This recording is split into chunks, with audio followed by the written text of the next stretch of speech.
4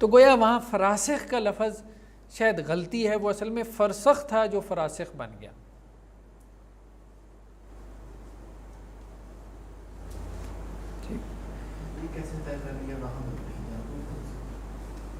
نہیں، یہاں دیکھیں نا، یہاں الفاظ کیا ہیں؟ یہاں الفاظ یہ ہیں کہ کان رسول اللہ صلی اللہ علیہ وسلم اذا سافر فرسخن، جب اللہ کے رسول ایک فرسخ سفر کرتے تھے، یکسر السلام، یعنی اس کے ساتھ مطلب ثلاثہ اربع ایسے کر کے نہیں نا کوئی لفظ آیا، وہ پورا لفظ آپ کو ڈالنا پڑے گا نا. فراسخ اور فرسخ اس میں تو صرف الف کا فرق ہے نا، مطلب چھوٹی سی وہ ہو جاتی ہے غلطی. لیکن اس غلطی کی وجہ سے 6 میل پڑ گیا. اس کو وہم کہتے ہیں. راوی کو بعض اوقات وہم ہو جاتا ہے، وہ خود جب او کا لفظ لا رہا ہے تو گویا اس کو وہم ہے کہ ثلاثۃ امیال ہیں یا ثلاثۃ فراسخ ہیں. اس کو وہم ہے کہ مطلب اس نے یہی کہا کہ بھائی مجھے نہیں اب یاد نہیں ہے کہ 3 امیال تھے یا 3 میل تھے یا 3 فرسخ تھے، مجھے یاد نہیں ہے. وہ یہ کہہ کے بری ہو گیا. ٹھیک ہے، یہ بھی ہو سکتا ہے، یہ بھی ہو سکتا ہے. اب ایک دوسری روایت نے آ کے کہا کہ نہیں، وہ جو وہ خود کہہ رہے ہیں نا کہ مجھے یاد نہیں ہے، تو ایک دوسری روایت آ کے بتا رہی ہے کہ وہ 3 میل تھے اصل میں، 1 فرسخ تھا. ہاں وہ آگے آ رہا ہے، بالکل آ رہا ہے. یعنی اگر انہیں کوئی لفظ یاد نہیں رہتا تھا تو وہ یہ بتا دیتے تھے کہ بھائی مجھے نہیں یاد کہ یہ لفظ تھا یا یہ لفظ تھا. یہ دیانتداری انہوں نے کسی خبر کو آگے ٹرانسفر کرنے میں، منتقل کرنے میں اس کا بہت لحاظ کیا ہے، اس کو دین سمجھ. 1 میل سے مراد ہے 1748 میٹر. یہی والا میل جو آج کل مجھے یہ نہیں پتا ہے.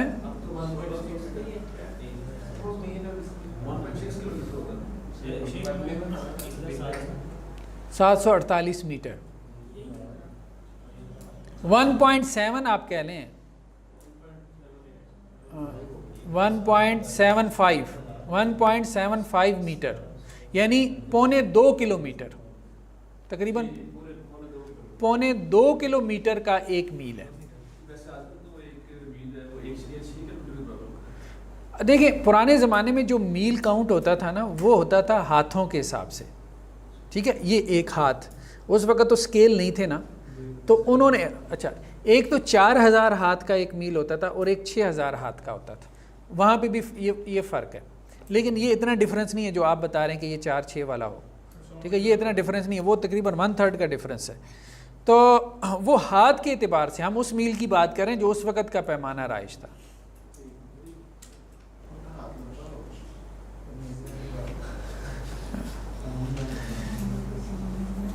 تو 1.25 کلومیٹر کا 1 میل ہے، تو یہ کتنا بنے گا؟ 3 میل جو ہے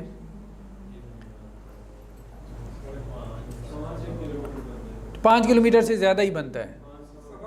ہاں ٹھیک ہے، 5.25 کلومیٹر تقریباً بن جائے گا. زیادہ احتیاط پہ جانا چاہیں تو اس کو 3 فراسخ، یعنی راوی نے 2 لفظ بولے ہیں نا، تو 9 میل کر لیں. تو 9 میل کتنا بن جاتا ہے؟ 14-15 کلومیٹر، اگر زیادہ محتاط ہونا چاہیں.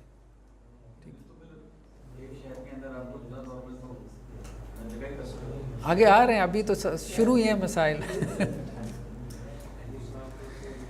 جی فقہا میں حنابلہ، شافعیہ اور مالکیہ، ان کا کہنا یہ ہے کہ 48 میل ہے، لیکن یہ روایت ضعیف ہے. ایک بات تو یہ ہے، اور دوسری بات یہ ہے کہ یہ روایت اصل میں اسی قسم کی ہے کہ اللہ کے رسول صلی اللہ علیہ وسلم نے اتنا سفر کیا تو قصر کیا. حنفی، شافعی اور مالکی یہ کہتے ہیں کہ 48 میل ہے.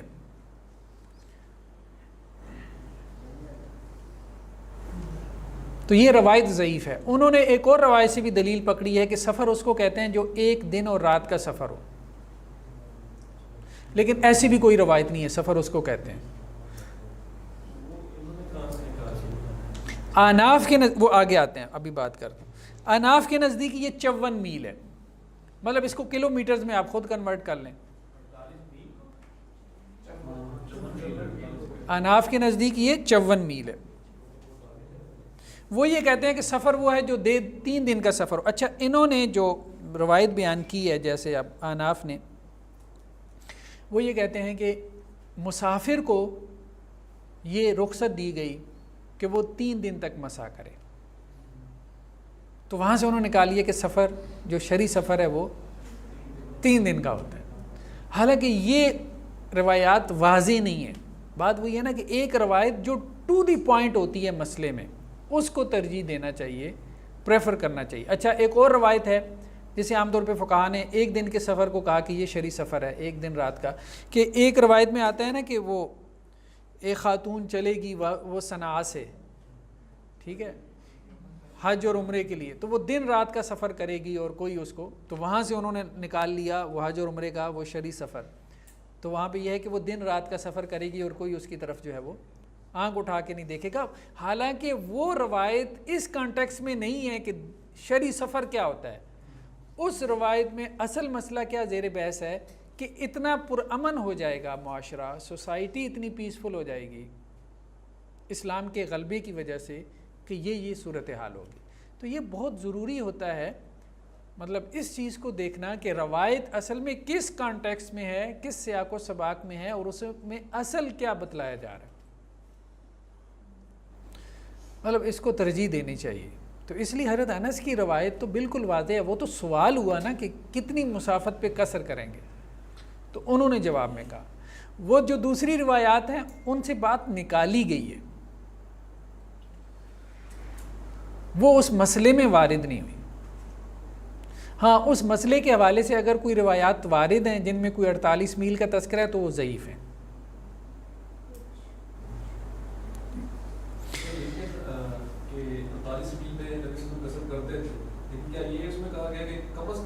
نہیں یہ اس میں بھی نہیں کہا گیا، یہ بھی اس میں نہیں کہا گیا.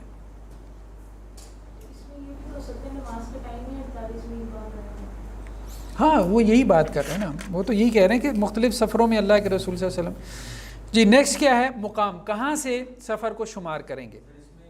سفر جو ہے وہ آپ کی شہر کی حدود سے باہر، یعنی عرفاً مسافر اسی کو کہتے ہیں جو شہر کی باؤنڈری سے باہر نکل جائے. ٹھیک ہے، شہر کے اندر کوئی بھی آپ کو مسافر نہیں کہتا، مطلب عرفاً وہ مسافر نہیں نا ہوتے. یہ بات اس پہ چھوڑی گئی، بندہ رنگ روڈ سے چلا ٹھیک ہے. تو باؤنڈریز جو ہے نا کسی بھی شہر کی معروف ہوتی ہیں. آپ کو پتہ ہے کہ قصور جو ہے وہ لاہور میں نہیں ہے، شیخو پورہ لاہور میں نہیں ہے، ٹھیک ہے، شاہدرہ لاہور کا حصہ ہے.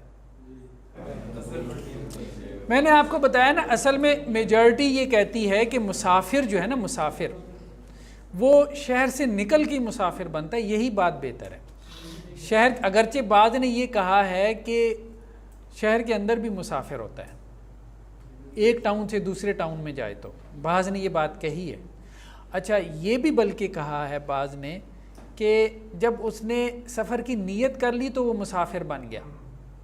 یعنی ابھی اس نے نیت کر لی کہ اس نے ظہر کے بعد نکلنا ہے اور واقعتاً میں اس نے نکلنا ہے، سامان پیک کیا ہوا ہے، ٹھیک ہے، سامان پیک کیا ہوا ہے، تو اب وہ ظہر قصر کر کے نکل سکتا ہے گھر پہ، کیونکہ نکل تو وہ رہا ہے، تو وہ نیت کے ساتھ ہی مسافر بن گیا.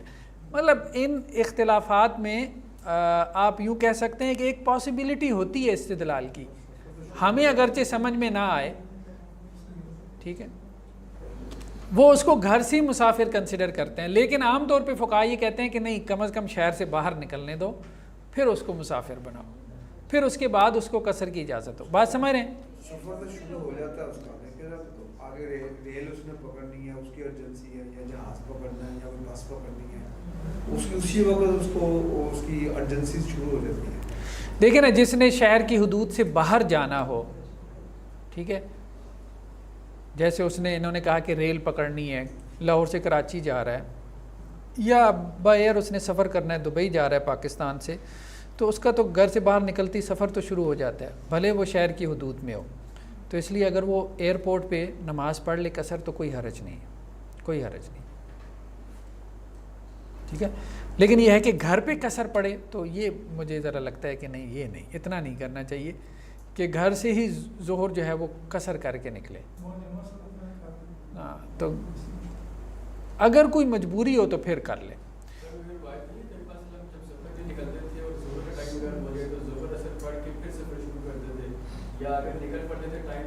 ہاں وہ روایت اس طرح سے ہے کہ لیکن وہ اصل میں سفر میں ایسا کرتے تھے, گھر میں ایسا نہیں کرتے تھے. ہاں ہاں یہ پھر ایسے کرتے تھے. ہاں پہلے مقام سے نکلتے ہوئے اللہ کے رسول نے ایسے نہیں کیا کہ جمع کیا ہو یا قصر کی ہو. اللہ کے رسول نے ایک جگہ پہ پڑاؤ ڈالا, پھر وہاں سے آگے نکلنا تھا, وہاں جمع کر لی, وہاں جو ہے وہ آپ نے قصر کر لی. چلیں جی, مدت, انتہائی مدت کیا ہے؟ جمہور علماء کے نزدیک, شافعیہ, مالکیہ اور حنابلہ کے نزدیک 4 دن تقریباً مدت ہے.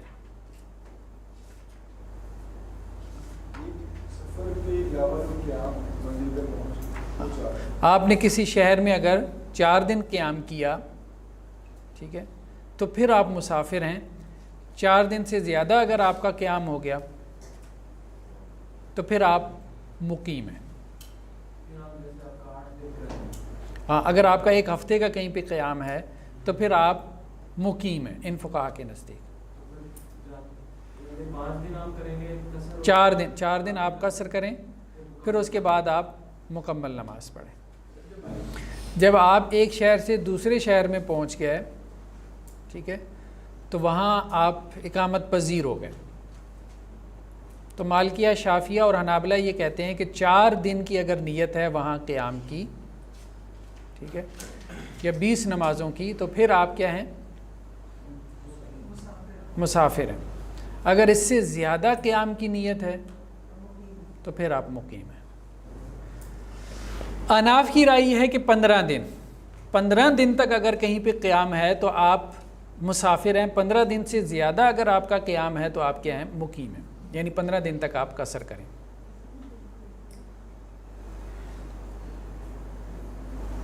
زیادہ دیر آپ نے فائدہ پڑھنا تو ہنجی ہو جائے.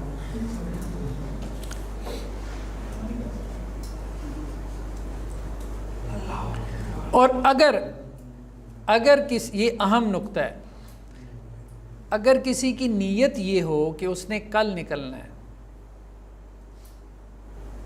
اور اس طرح اس کو 2 سال لگ جائیں تو سب کے نزدیک قصر کرے گا.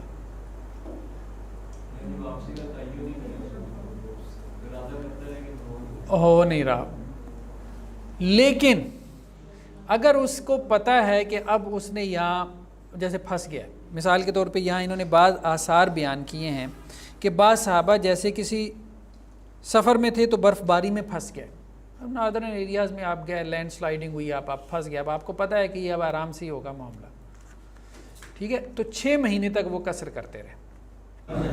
دیکھیں نا, یہ روایت یہ ہے, امام نافع کہتے ہیں کہ عبداللہ بن عمر, یہ ان کے آزاد کردہ غلام تھے نا نافع, وہ کہتے ہیں عبداللہ بن عمر جو ہے انہوں نے آذربائیجان میں 6 ماہ تک قیام کیا اور وہ 2 رکعتیں پڑھتے رہے کیونکہ واپس آنے میں برف باری حائل تھی. اسی طرح ایک اور راوی یہ کہتے ہیں کہ ہم حضرت سعد کے ساتھ شام کے بعض گاؤں میں 40 راتوں تک ٹھہرے رہے اور حضرت سعد جو ہے وہ قصر کرتے رہے. اچھا, اس کی توجیہ دوسرے ائمہ نے یہ کر لی کہ جی وہ ہر روز نکلنے کا ارادہ کرتے تھے, تو وہ کہتے ہیں ہم تو اس کے بھی قائل ہیں کہ 2 سال تک بھی اگر نکلنے کا روز ارادہ ہو تو آپ قصر کر سکتے ہیں, آپ مسافر ہیں. لیکن جو اس کے قائل ہیں کہ اس کی کوئی مدت نہیں ہے, اور یہی قول درست ہے, اس کی کوئی مدت نہیں, جو لی گئی ہے وہ تو یہ ہے کہ اللہ کے رسول نے کسی سفر میں, جیسے تبوک میں آپ نے 20 دن قیام کیا. اچھا, یہ بھی روایت ہے, تبوک میں اللہ کے رسول صلی اللہ علیہ وسلم نے, یہ صحیح روایت ہے, 20 دن قیام کیا اور آپ نے قصر کی, تو یہ 4 اور 15 والا تو ویسے ہی نکل جاتا ہے نا. برف باری بھی ہو رہی تھی تو یہ تو پتا تھا کہ برف باری پورے موسم میں, پورے سیزن میں رہی. ہاں, وہ یہی توجیہ کرتے ہیں.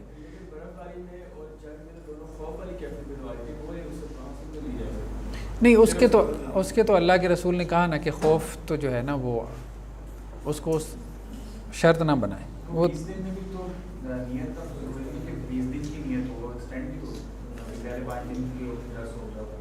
وہ تو دیکھیں وہ تو پھر ہر جگہ یہی ہو سکتا ہے, 4 دن میں بھی 15 دن میں بھی نیت تو ہم معلوم نہیں کر سکتے. تو اگر ہم نے ظاہر فعل سے استدلال کرنا ہے نا, 15 والوں نے بھی ظاہر فعل سے استدلال کیا, ٹھیک ہے, نیت سے استدلال نہیں کیا کہ اللہ کے رسول نے 15 دن قیام کیا. ہیں 20 دن کی نہیں بعض مطلب اسفار میں 15 دن جیسے اناف نے لے لیا نا, تو ہم نے جب بھی استدلال کرنا ہے ظاہر فعل سے کرنا ہے. نیت ہم نہیں جان سکتے کہ اللہ کے وسلم کی کیا نیت تھی.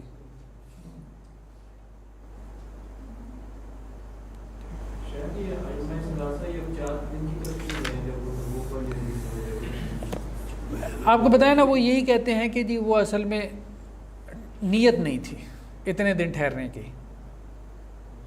جس کا تعین ہو اس میں تو آپ کے پاس 4 دن ہی ہیں, جیسے ائمہ ثلاثہ کہتے ہیں, جس میں نیت آپ کو پتہ نہیں, ہم یہ نہیں کہہ رہے. ہم دیکھیں نا ان کی بات سمجھنے کی کوشش کریں. وہ یہ کہہ رہے ہیں کہ اللہ کے رسول صلی اللہ علیہ وسلم جو ہے نا, وہ اگر تبوک میں 20 دن ٹھہرے ہیں نا, تو آپ کی 20 دن ٹھہرنے کی نیت نہیں تھی. آپ تو گئے بس کہ وہ لڑائی کرنے کے لیے گئے, تو آپ نے کہا کل آ جائے گا, پرسوں آ جائے گا. لیکن دوسرے اس کو اس طرح سے نہیں دیکھتے نا. دوسرے اس طرح سے دیکھتے ہیں آپ جب وہاں پہنچے ہیں تو آپ کو پتہ چلا ہے کہ وہ تو آیا ہی نہیں ہے. جب وہ آیا ہی نہیں ہے تو آپ کو پتہ چل گیا کہ جنگ کا خطرہ نہیں ہے. اب اللہ کے رسول ٹھہرے ہیں ساتھ والے قبائل سے معاہدے کرنے کے لیے, اور آپ وہاں ٹھہرے اور آپ نے ساتھ والے قبائل سے معاہدے کیے اور واپس آئے. اور جو ٹھہرے بھی ایک خاص مدت کے لیے, وہ بھی اس کے اوپر روب ڈالنے کے لیے, اس کے انتظار میں نہیں. اس میں کون سا موقف نہیں, مجھے تو یہی محسوس ہوتا ہے, زیادہ بہتر تو یہی ہے کہ اس کی مدت متعین نہیں ہے. اور ابن قیم رحمہ اللہ علیہ نے اس میں یہی بات کہی ہے, بلکہ امام ابن تیمیہ کا بھی یہی موقف ہے. تو اس میں بہتر موقف یہی معلوم ہوتا ہے کہ اس کا تعلق عرف سے ہے. دیکھیں سفر کے جتنے مسائل ہیں, جب کوئی قاعدہ ضابطہ آپ کو نہیں مل رہا کہ آپ اس قاعدے کے ساتھ ان کو جوڑیں, تو ہمارے پاس ایک ہی قاعدہ ضابطہ ہے, اور وہ کیا ہے, وہ عرف کا ہے. عرف میں وہ شخص مسافر کنسیڈر ہوتا ہے کہ نہیں, عرفاً. یعنی ایک بندہ کہیں پہ 6 ماہ سے پھنسا ہوا ہے, تو لوگ اس کو مسافر سمجھ رہے ہیں یا مقیم سمجھ رہے ہیں. اگر لوگ اس کے ذہنوں میں یہ ہے کہ یہ مسافر ہے, تو وہ قصر ہی کرے گا.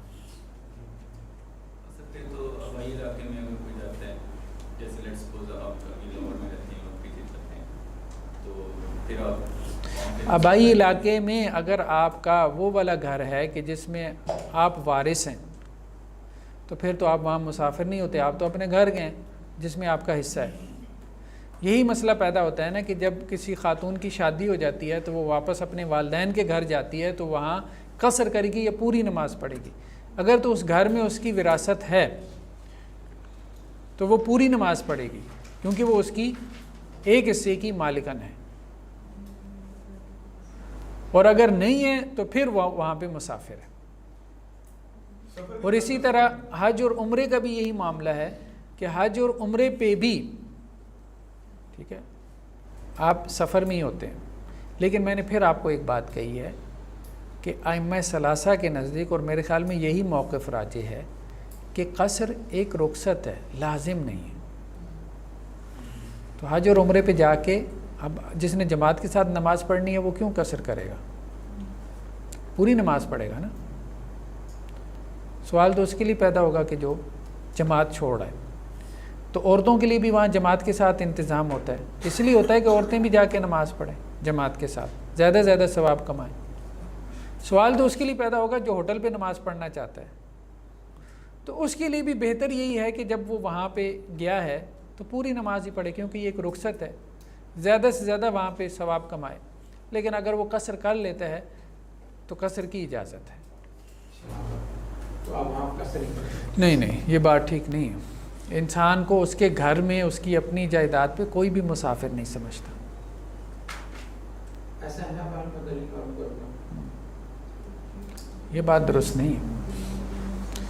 دیکھیں نا, بات پھر وہی ہے, ہمیں اصل میں دیکھیں معنی ڈیفائن کرنا ہے. معنی ڈیفائن کرنا ہے سفر کا، وہ سفر کا لفظ جو قرآن میں آ گیا، جو حدیث میں آ گیا، ٹھیک ہے نا. اللہ تعالیٰ نے مسافر کو رخصت دی ہے نا، یہ تو اتفاق ہو گیا. رخصت کس کے لیے؟ اب مسافر کون ہے یہ کیسے ڈیفائن ہوگا؟ لیکن ہم اپنے گاؤں جاتے ہیں، اب ہم یہاں پہ رہتے ہیں، وہاں جاتے ہیں تو 1 دن کے لیے 2 دن کے لیے مسافر کر جاتے ہیں. اپنے اگر میری جائیداد ہے، مثال کے طور پہ میرا مری میں گھر ہے، مجھے کون مسافر سمجھے گا؟ میرا اپنا گھر ہے، میں وہاں کہاں مسافر ہوں؟ لوگوں کے 4 گھر ہوتے ہیں، ایک اس کا کراچی میں ہے. اب ایک بندہ اسی گھر میں 6 ماہ جا کے رہتا ہے یا 1 ہفتے جا کے رہتا ہے، اس سے تو کوئی فرق نہیں پڑتا. ٹریول ٹائم کے اندر آپ مسافر ہیں. ہاں، ٹریول ٹائم میں جو آپ درمیان میں انٹر سٹی جو آپ ٹریولنگ کر رہے ہیں، اس کے علاوہ تو اپنے گھر میں، آبائی گھر میں آپ کبھی بھی مسافر نہیں ہوتے. جہاں بھی آپ کی جگہ ہے، دیکھیں نا پھر سفر کی حکمت بھی کیا ہے، قصر کی حکمت بھی کیا ہے کہ انسان اپنے گھر میں اس طرح سے کمفرٹیبل ہوتا ہے، دوسرے کی جگہ پہ اس طرح سے کمفرٹیبل نہیں ہوتا، مشقت بڑھ جاتی ہے. تو اس لیے اللہ تعالیٰ نے وہاں رخصتیں دے دی. نوافل اور سنن کی ادائیگی، ٹھیک ہے جی، نوافل اور سنن پڑھ سکتے ہیں، ٹھیک ہے، نوافل اور سنن ادا کیے جا سکتے ہیں سفر کی نماز میں. لیکن حضرت عبداللہ بن عمر جو ہے وہ اس کی مخالفت کرتے تھے. وہ کہتے تھے کہ اگر میں نے سنت ہی پڑھنی ہے تو میں فرض کیوں نہ پورے پڑھ لوں. تو دونوں آرام موجود ہیں، لیکن معاملے میں سختی نہیں ہے. اگر وقت ہو تو آپ سنن اور نوافل پڑھ سکتے ہیں، ٹھیک ہے، اور اگر وقت نہیں ہے تو پھر یہ تکلف ہے. جیسے وہ تبلیغ والے وہ بس رکواتے ہیں، اب بھائی اب آپ فرض پڑھیں، پوری بس آپ نے رکوائی ہوئی ہے، اب آپ سنتیں بھی پڑھنا شروع کر دیں گے، یہ ٹھیک نہیں ہے نا. ہاں، ٹرین بھی چل گئی. تو اللہ کے رسول صلی اللہ علیہ وسلم نے سفر میں، جیسے یہ بخاری کی روایت ہے کہ آپ صلی اللہ علیہ وسلم نے فتح مکہ کے موقع پہ 8 رکعتیں پڑھی. یہ وہی چاشت کی نماز تھی حضرت ام ہانی رضی اللہ عنہ کے گھر.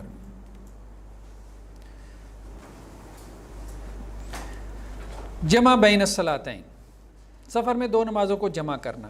جمہور کے نزدیک سفر میں جمع جائز ہے، مالکیہ، شافعیہ، حنابلہ، اگر کچھ تفصیل میں اختلاف ہے اگرچہ، لیکن اوورال جمع ان کے ہاں جائز ہے، محدثین کے ہاں بھی. احناف کے نزدیک جمع جائز نہیں سفر میں، 2 نمازوں کو جمع کرنا، سفر میں جمع کرنا. تو جمہور کے نزدیک سفر میں بھی جمع جائز ہے کہ اللہ کے رسول صلی اللہ علیہ وسلم نے غزوہ تبوک کے موقع پہ جمع کیا. ظہر اور عصر کو جمع کیا اور مغرب اور عشاء کو جمع کیا. نہیں، ظہر کے ٹائم میں جی، مغرب کے ساتھ جمع کیا. تمام روایات کو سامنے رکھیں تو سب قسم کی جمع اللہ کے رسول سے ملتی ہے.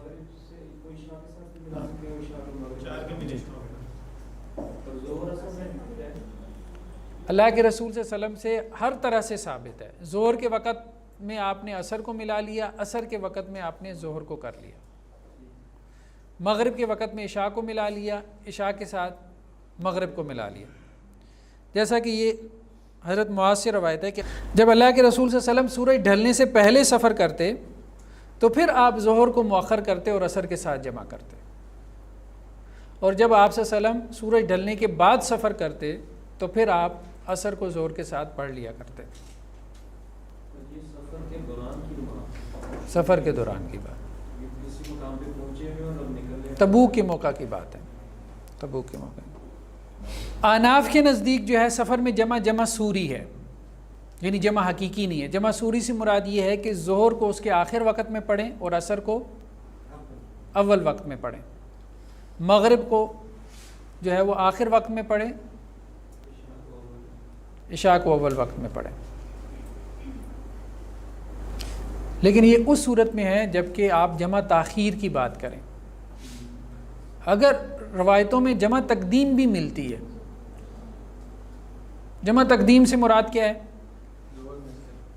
کہ ظہر کے ساتھ ظہر کے وقت میں عصر کو پڑھ لیا، تو اس میں آپ یہ تعویل نہیں کر سکتے پھر. یا مغرب کے وقت میں اللہ کے رسول صلی اللہ علیہ وسلم نے عشاء کو پڑھ لیا، اس میں آپ یہ تعویل نہیں کر سکتے کہ یہ جمع سوری تھی.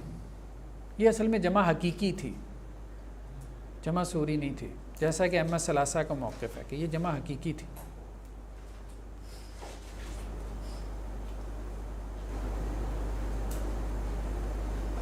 لیکن جمع سوری تو پھر اس کو بیان کرنے کی ضرورت ہی کیا ہے، وہ تو اپنے وقت میں نماز پڑھنا ہے، وہ تو سب کو پتہ ہے کہ ابتدا سے انتہائی وقت میں نماز ہو جاتی ہے۔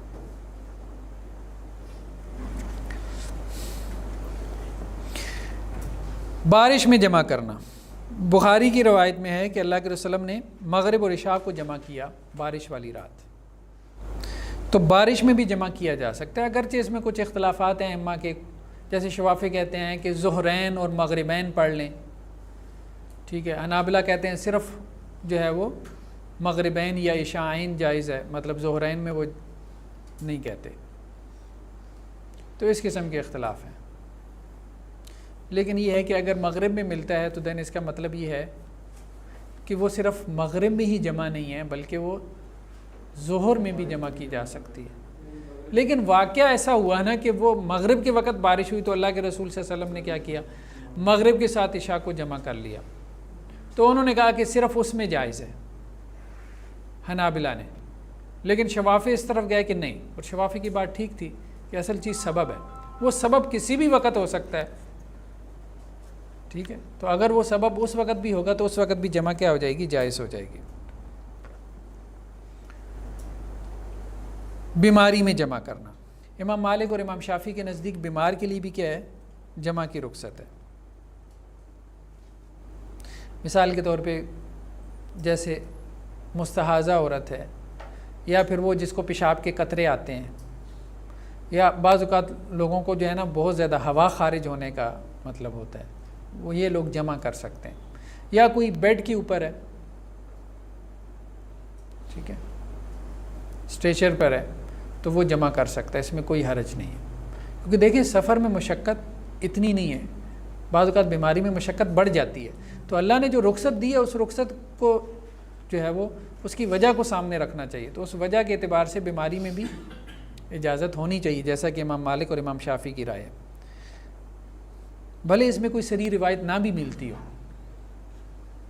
لیکن جمع کی علت کو سامنے رکھتے ہوئے ہم کیا کر سکتے ہیں، یہ بات کہہ سکتے ہیں۔ نہیں، کبھی کبھار بھی اگر کوئی بیمار ہو گیا ہے اور اس کی بیماری کی مشقت اتنی ہے جو سفر کی مشقت ہے تو وہ جمع کر سکتا ہے، کوئی حرج نہیں ہے، بلکہ ابن تیمیہ تو بہت مطلب اس میں رخصت دیتے ہیں، وہ یہ کہتے ہیں کہ یہ جو طباخ ہے اور خباز ہے، تندورچی جسے ہم کہتے ہیں، یہ بھی جمع کر سکتا ہے، یعنی ان کے کہنے کا مقصد یہ ہے کہ اگر کسی کے کام کی نوعیت ایسی ہے کہ اس کو چھٹی یا رخصت نہیں ملتی، جیسے اب یورپ وغیرہ میں بہت سارے لوگ کام کرتے ہیں تو وہ یہ کہتے ہیں کہ جی ہمارے لیے ممکن نہیں ہوتا وقت پہ نماز پڑھنا، کیونکہ کافروں کا ماحول ہے، وہ رخصت تو دیتے نہیں ہیں، وہ آفس ٹائمنگ میں نماز نہیں پڑھنے دیتے، یا پھر یہ ہے کہ ٹائمنگز ایسی ہیں جغرافیائی حالات کی وجہ سے، جیسے سکینڈینیوین کنٹریز ہیں وہاں ٹائم ہی بہت چھوٹا ہوتا ہے، مختصر ہو جاتا ہے، تو ایسے میں پھر جو ہے وہ اجازت نکل سکتی ہے ان حالات میں، کیونکہ نیکسٹ یہی ہے نا، ضرورت اور حاجت، ضرورت اور حاجت کی وجہ سے بھی بعض اہل علم جو ہے وہ قائل ہیں کہ جمع کر سکتا ہے، لیکن عادت نہ بنائے، اصل بات یہ، کیونکہ وہ روایت ہے نا صحیح مسلم کی کہ رسول اللہ صلی اللہ علیہ وسلم نے ظہر اور عصر کو جمع کیا، مغرب اور عشاء کو جمع کیا، مدینہ میں جمع کیا، یعنی سفر نہیں تھا، فی غیر خوف ولا مطر، نہ کوئی خوف تھا اور نہ بارش تھی، یعنی خوف اور بارش کی وجہ سے تو جمع کر ہی سکتے ہیں، سفر کی وجہ سے بھی جمع کر سکتے ہیں، لیکن ان تینوں کے علاوہ بھی رسول اللہ صلی اللہ علیہ وسلم نے جمع کیا، یہ صحیح مسلم کی روایت ہے۔ ضرورت اور حاجت کے تحت یہی بات ہے نا، حدیث کے الفاظ کیا ہیں، فی غیر خوف ولا مطر، خوف اور مطر کے علاوہ، یہ نہیں کہا کہ بغیر عذر کے۔ راوی نے پوچھا حضرت عبداللہ ابن عباس سے جو یہ روایت نقل کر رہے تھے، اس سے کیا مراد ہے؟ حضرت عبداللہ ابن عباس نے ایک بات بیان کی، وہ بہت اہم ہے، کیونکہ فقہاء صحابہ میں سے ہے نا، اور رسول اللہ علیہ وسلم کی ان کے لیے دعا بھی موجود ہے کہ اللہ تعالیٰ ان کو، تو یہ لفظ بہت اہم ہے۔ انہوں نے کہا کہ اللہ کے رسول صلی اللہ علیہ وسلم کا ارادہ یہ تھا کہ امت کو تنگی سے نکالیں، مشقت سے نکالیں، ٹھیک ہے.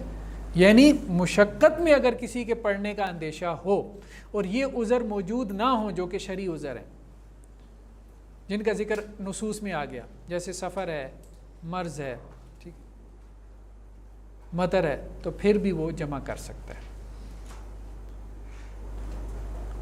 جیسے وہ یہ بات آئی تھی کہ بچے کے فائنل ایگزامز ہو رہے ہیں تو وہ جمع، لیکن اس کو عادت نہ بنائیں. عادت، ایک بات تو یہ کہ عادت نہ بنائیں، اور دوسرا یہ ہے کہ کوئی عذر ہو جس کی وجہ سے وہ مشقت میں پڑ رہا ہو.